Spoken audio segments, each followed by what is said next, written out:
Artificial intelligence বা AI এমন একটি শব্দ যার সাথে এখন বাচ্চা থেকে শুরু করে বৃদ্ধ প্রায় সকলেই পরিচিত। বিশেষ করে চ্যাট জিপিটির মতন চ্যাটবটস গুলো আসার পর থেকে এর জনপ্রিয়তা প্রায় আকাশ ছোঁয়া হয়ে গেছে। এখন এআই এর সাহায্যে অনেক কঠিন কাজ খুব সহজেই করা যাচ্ছে, যেমন অ্যাডোবি ফায়ারফ্লাই এর সাহায্যে এডিটিং এর কাজ করা is as easy as drinking a cup of tea. এখন আর্টিফিশিয়াল ইন্টেলিজেন্স এর মাধ্যমে বিভিন্ন রকমের ইমেজ, লোগো জেনারেট করা যাচ্ছে, যার কারণে এখনো অনেকেই চিন্তিত যে গ্রাফিক ডিজাইনার্সরা কি ফিউচারে জব হারাতে চলেছে।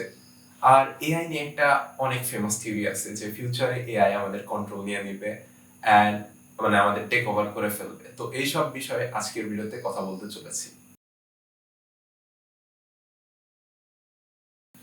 হাই গাইস, আমার নাম স্বচ্ছ খান এবং আজকের ভিডিওতে আমরা এআই কনসেপ্টকে বোঝার চেষ্টা করব।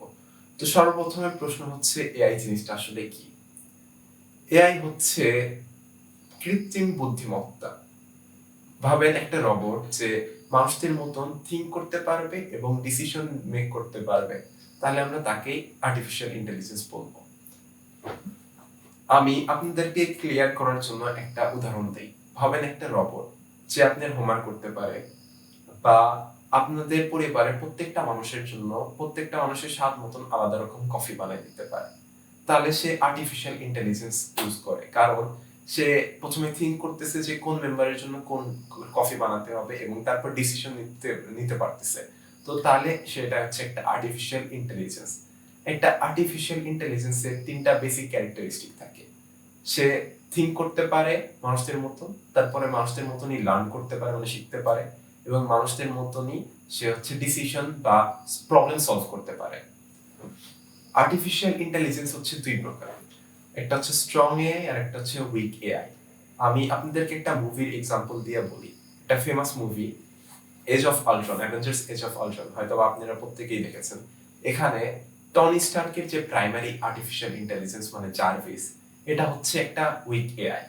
কারণ এটাকে কিছু স্পেসিফিক ফাংশনের জন্য প্রোগ্রাম করা হয়েছে, যেমন এটা হচ্ছে কিছু জিনিস অ্যানালাইজ করতে পারবে, কিছু প্রশ্নের উত্তর দিতে পারবে, তাই এটা হচ্ছে একটা উইক এআই। আমরা যদি রিয়েল লাইফে দেখি তাহলে অ্যালেক্সাকে ধরতে পারবো, তো ওগুলো হচ্ছে একটা উইক এআই। এখন স্ট্রং এআই এর কথা বলি। আপনারা ওই সেম মুভিতেই আলট্রন বা ভিশনকে দেখেছেন। আলট্রন যে হচ্ছে অ্যাভেঞ্জার্স এর বাট লাগাইছিল, তো ওই আলট্রনকে যদি দেখেন তাহলে ও বর্ন হওয়ার কয়েকদিনের মধ্যে অনেক কিছু শিখে ফেলছে এবং সে হিউম্যানসদেরকে টেক ওভার করার মতন একটা কনসেপ্ট নিয়ে আসছে যে হিউম্যানরা পিসকে করার জন্য, ওটা পরের কনসেপ্ট। তো আপনারা এখানে দেখতে পারতেছেন যে ও কত একটা অ্যাডভান্স এআই ছিল। ও নিজে থেকে থিঙ্ক করতে পারতেছিল এবং ডিসিশনও নিতে পারতেছে। তো হচ্ছে একটা স্ট্রং এআই। আশা করি আপনারা কনসেপ্টটা বুঝতে পারছেন। আর রিয়েল লাইফে বলতে গেলে সোফিয়া একটা স্ট্রং এআই। সোফিয়া হচ্ছে একটা হিউম্যানয়েড রোবট যার সাথে আমাদের প্রাইম মিনিস্টারও কথা বলছে। তো সোফিয়ার ক্যাপাবিলিটি হচ্ছে সে কনভারসেশন গুলো হোল্ড করতে পারে, মানে বার্তালাপ করতে পারে। এবং সবথেকে ইন্টারেস্টিং বিষয় হচ্ছে সোফিয়া মানুষদের মতন ফেশিয়াল এক্সপ্রেশন দিতে পারে। তো এখন আমরা বোঝার চেষ্টা করব আর্টিফিশিয়াল ইন্টেলিজেন্স কি আমাদের জব নিতে চলেছে। তো ব্যাপারটা হচ্ছে আর্টিফিশিয়াল ইন্টেলিজেন্স বা রোবোটিক্স অনেক আগে থেকে আমাদের জবস নেওয়া শুরু করেছে। আমরা যদি ম্যানুফ্যাকচারিং ইন্ডাস্ট্রিতে দেখি তাহলে অনেক আগে থেকে আমাদের জব রিপ্লেস করছে। অন্যদিকে এটা কিন্তু আমাদের অনেক জবসও প্রোভাইড করছে, যেমন সফটওয়্যার ইঞ্জিনিয়ারিং বা রোবোটিক্সের যে জবগুলো, এগুলোর ডিমান্ড কিন্তু আর্টিফিশিয়াল ইন্টেলিজেন্সের কারণেই বেড়েছে। আমরা যদি স্ট্যাটিস্টিক্সের দিকেও তাকাই তাহলে ওয়ার্ল্ড ইকোনমিক ফোরামের অনুযায়ী প্রায় 85 মিলিয়ন জবস এআই এর কারণে হারাতে চলেছে 2025 সালের মধ্যে। আর অন্যদিকে 97 মিলিয়ন জবস প্রোভাইড হবে এআই এর কারণে। তো আমরা দেখতে পাচ্ছি তেমন একটা জব রিপ্লেসমেন্ট হবে না, উল্টা আমাদের বেনিফিটই হবে এক প্রকারে। এখন আমরা যদি ক্রিয়েটিভ সেক্টরের দিকে দেখি তাহলে এখানে তেমন একটা জব রিপ্লেসমেন্ট হয় নাই। জাস্ট মাইনর কিছু চেঞ্জেস আসছে, যেমন এখন অনেক কন্টেন্ট রাইটিং বা স্ক্রিপ্টিং এআই এর মাধ্যমে জেনারেট করা যাচ্ছে। তো এখান থেকে বোঝা যাচ্ছে যে এআই কে আমরা একটা অ্যাসিস্ট্যান্ট হিসেবে ইউজ করতে পারবো।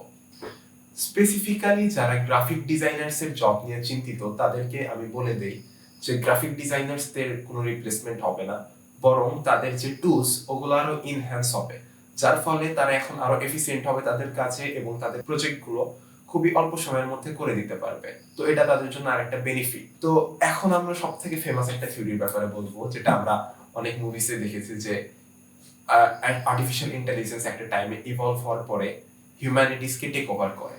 তো এরকম কি কোনো কিছু করতে পারে নাকি ফিউচার? তো আসলে এই জিনিসটার কোনো গ্যারান্টি নেই, কারণ আমি অলরেডি বলেছি যে আর্টিফিশিয়াল ইন্টেলিজেন্স নিজে থেকে লার্ন করতে পারে, দেন ডিসিশন নিতে পারে, তাহলে এরকম ঘটনাও ঘটতে পারে। আমি রিসেন্টলি একটা মুভি দেখছি যেটা হচ্ছে হার, ওখানে একটা ভয়েস অ্যাসিস্ট্যান্ট মানে একটা এআই মাত্র 4 দিনে ইনস্টলেশনের 4 দিনের মধ্যে সে became more human than an ordinary human. সে হিউম্যানদের মতন ইমোশনস বুঝছিল, ইভেন সে একটা বডিকেও ইমাজিন করতেছিল। তো এখান থেকে আমরা দেখতে পাচ্ছি যে এআই যদি বানানো যায়, লাইক স্ট্রং এআই গুলো যদি বানানো যায়, তাহলে অনেক অ্যাডভান্স হতে চলেছে। এবং ওই সেম মুভিতেই আমি দেখি ওই এআইটা বলে সে 1 সেকেন্ডে প্রায় 1 মিলিয়ন টাইম থিঙ্ক করতে পারে। তাহলে আপনারা ভাবতেই পারতেছেন তাদের ক্যাপাবিলিটিস কতটা বেশি হবে, এবং তাদের কাছে ইন্টারনেটের ফুল অ্যাক্সেসও থাকবে, যার কারণে they poses a threat to us. এখন এটা নিয়ে কোনো ক্লিয়ার অ্যান্সার নেই, কারণ আপনারা অনেক আর্টিকেলসে দেখবেন যে বলে এআই ইজ এ ডেঞ্জার, অন্য আর্টিকেলস গুলো তো দেখবেন না। তো বিষয়টা আসলে অনেক কন্ট্রোভার্সিয়াল। তো যাই হোক, আমরা যদি স্ট্রং আর্টিফিশিয়াল ইন্টেলিজেন্সের দিকে আগাই, there remains a threat. That's all. আশা করি আপনাদের ভিডিওটা ভালো লাগছে। ভিডিওটা ভালো লাগলে you guys know what to do.